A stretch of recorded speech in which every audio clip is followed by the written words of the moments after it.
like, because like even that moment was hard. Like I know I can't definitely do that on a regular basis. Like because the mental strength I had to just psych myself up to, like, I mean, I didn't have to go see her, but I just felt in a way it's just kind of something I just want to do, just you know, for quote unquote closure, which eventually that wasn't closure, but it's just something I feel like I had to do, just, you know, see her one last time, because I didn't want to think, oh, if I don't see her, am I going to regret? So I didn't want to have that. So I'd rather just do it. Yeah, it may be hard, but just at least I know I've done it. So eventually, in the long run, I know I've done it. You know, but mentally to prepare yourself for that is not easy. Like, how do you do that on a regular basis? Like, it must be tough. Well, first to say that coming to see the person after they've died isn't for everyone. Yeah. Some people find it helpful and want to do it. Other people decide that they don't want to have that experience, that they will remember them as they were.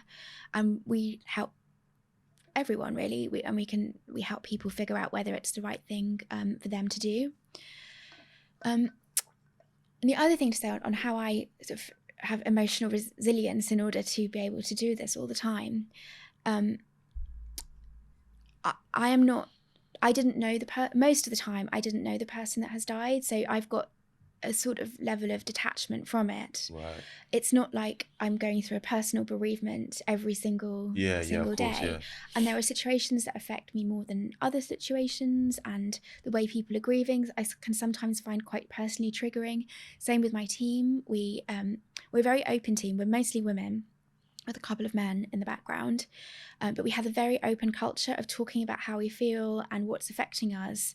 And my team know what triggers me, I know what triggers them, and we support each other through it. So there are particular scenarios that we know that we will find difficult, and we can give each other additional support. So that's one way of dealing with it. That's quite good, actually. Most of us are also in therapy. We have to have a space to be able to put this. I think we have to be quite boundaried with the work that we do as well. There are definitely, I get to the point where I just have to go, okay, I have to stop work now. I have to put my phone away, switch it off, and go and do something fun to counteract the intensity of the work that I'm doing. And I think one of the issues with the industry, the funeral industry as a whole, and I use the word industry because I really think that's what it is that there are no support systems in place for the often quite brutal things that funeral teams have to go through. And when you go through difficult things, you can either develop vicarious traumatization or vicarious resilience. So traumatization is if you haven't got an outlet for, you've got no one supporting you, you haven't got anywhere to take this. And I think that's why a lot of the funeral industry drink quite heavily, and there's a lot of really crass humor and really kind of bad behavior. That's vicarious traumatization. Vicarious resilience is being able to live sort of a more whole, fulfilling life because of what you experience through other people and dealing with it in the right way. So we try to aim for vicarious resilience rather than traumatization. But sometimes the job is really, really hard, and it can be, some days it's really rewarding and really fulfilling and really incredible. Sometimes it's really draining and really difficult. And we have to have stuff in place to support us for whatever the day is, however the day goes. But when you say there's not enough support, do you mean for people in it? So people in the industry, yeah. But I know you mentioned, and it might not be a standard for every single business, but you have an open culture, of talking. Everyone's in therapy. So I guess, would you say more people should have that approach in terms, would that count as the support needed, or is it more than that, would you say? I think it's a whole cultural shift that needs to take place within funerals, of being more open and not being so hard and being open to talking about how we feel. And I think that's why the industry has concentrated so heavily on polishing cars and pushing limousines, because faced with this weird thing called death and often the quite brutal nature of dealing with the dead, it's much easier to concentrate on the hardware of funerals, of polishing the cars and the shiny vehicles and top hats and this is how we do things and the tradition of it. Prancing around in front of the hearse, it's actually called paging the hearse, but there's a lot of sort of pomp around the funeral, which I think is overcompensating for this just lack of being able to actually deal with what's going on. And if we did have a more open culture, people talking about how they feel and having support systems in place, I think it would be a much nicer industry to work in, and people would feel more supported in their roles. But it's also, that's kind of like, because even like grief alone, like, I'm sure you would know, like it's very, that's how it is, but it's not popular. We don't talk about it. So being in the industry, so I feel like I'm not surprised that that is the case, because it's hard. Like, but I guess being in the business, you can't really. It'll be hard. Not, you have to kind of deal with it, because that's you're in the industry. You're in that business of things. So, I would say it's almost, you can't even bury your head in the sand as compared to someone who isn't in that and is just dealing with grief. But if you're doing this for a living, and not you, but just in general, if someone's doing this for a living, then I guess it's, I know it's not easy, but I guess it's finding ways to actually, okay, I need to be more transparent, open, because I feel like transparency and vulnerability does go a long way in terms of dealing with grief. And I don't know if you would say that's the same in terms of being in the business and just dealing with people, because like I said, you mentioned in your talk, like it's about not dancing around what's happened, but just being direct with it. But still, building some form of rapport with the person. You can't just be like heartless, and but you still understand that this person's gone through this. So by you being direct with it, it's not you being that you're not sympathizing with them. You are, but you're not dancing around it, and that helps them. Maybe that will help them to process it. We try to be much more straightforward with the people that we're working with. Families would often come to us and say, people are being so weird, our neighbours are avoiding us, they just don't know what to say. We saw someone cross the road the other day when they saw us coming down the street. And we try to be much more straightforward and just have an honest conversation with them. So it can be quite awkward at the beginning, because if I sit down with a family to arrange a funeral, I don't know how they're dealing with it. They will all have their own individual grief, and that might look very different for each different person. But just being able to be a bit more straightforward and say, I'm so sorry to hear that your father has died in such tragic circumstances. I'd love to know more about him. What was his life like? Tell me all about him. Just creates a much more honest, open space where it just says everything is welcome here.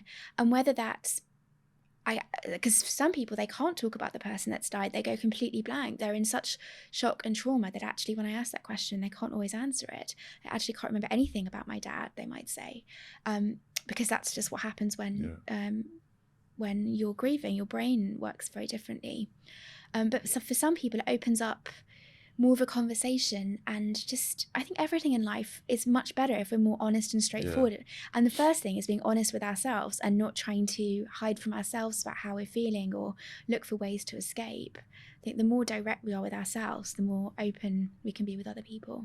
I agree. I think that's my whole stance with grief, and for me personally anyway. And I felt the best way I dealt with it was just really being vulnerable with myself and understanding, look, I'm going through something. It's not nice. It's not, I don't know how long I'm going to feel like this, but I know right now I'm going to feel what I need to feel, and through that, and I've always kind of mentioned this time and time again, I think through that's helped me to have conversations so naturally and talk to people so naturally, because I've now, I would say, obviously I don't think we ever get over grief, but I'm at a place where I'm at some peace with it, so I can be confident enough to have conversations and not feel triggered. But it's not always, hasn't always been like that. Of course, over time you develop with your grief and grow with it.